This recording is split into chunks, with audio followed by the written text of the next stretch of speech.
Nou goed, nog hier in de Tweede Kamer vindt Jacobi het tijd voor een nieuwe uitdaging. Beide denk ik dat wij ijzersterk vrolijk binnen. Dat mensen het heel moeilijk voor vinden, denk ik, om daaruit te kiezen. Maar ik denk wel dat het beter is dan achter gesloten deuren. Maar laten we eerlijk wezen, je zei ze winnen verliezer.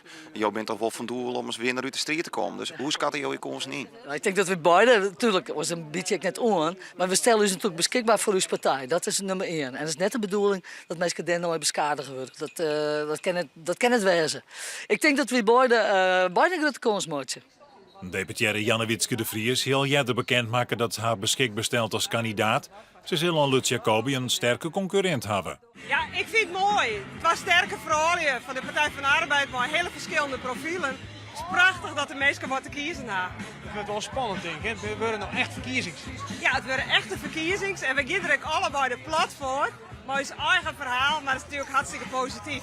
Voor PvdA-leden kunnen haar nog rond 1 juli echo melden voor het leden van de partij.